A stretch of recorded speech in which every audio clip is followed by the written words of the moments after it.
Oxygen फक्त हवेत नसतो. काल एका बस स्टॉपवर बसची वाट पाहत होतो. शेजारी एक आजोबा बसलेले होते. हातात अॅल्युमिनियमची काठी, कानाला हेडफोन, खांद्यावर शबनम, तोंडात चॉकलेट असावे. आजोबा, कुठे जायचंय? ते म्हणाले, पास आहे. जी बस येईल त्या बसमध्ये बसायचे आणि फिरायचे. एकट्याने फिरताना भीती नाही वाटत? त्यावेळेस ते म्हणाले, मागील वर्षी बायको आजारी पडली. तिच्या शेवटच्या क्षणी मी, मुलगा, डॉक्टर हजर होतो. तरीही ती गेली. आम्ही वाचवू नाही शकलो. ती गेल्यावर मात्र मी हिंमत केली, फिरायला सुरुवात केली. मन खंबीर केले, आवडेल तिथे जातो. लोकांशी बोलतो, जे बघितले ते मुलाला घरी येऊन सांगतो.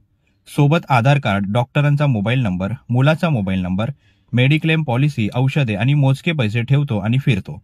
जे आवडेल ते खातो. एखाद्या ठिकाणी मुक्काम करावासा वाटला तेथे थांबतो. मुक्कामाचे मुलाला फोन करून सांगतो. खूप एकटे वाटले की वृद्धाश्रमात जातो. छानपैकी खाण्याचे पार्सल घेतो, त्यांच्यासोबत खातो. त्यांच्याशी संवाद करतो, भरपूर हसतो. नवीन ऑक्सिजन मिळतो जगायला. काही वेळेस लहानपणीच्या आठवणी आल्या की अनाथाश्रमात जातो, खाऊ घेतो, खेळणी घेतो, भरपूर खेळतो.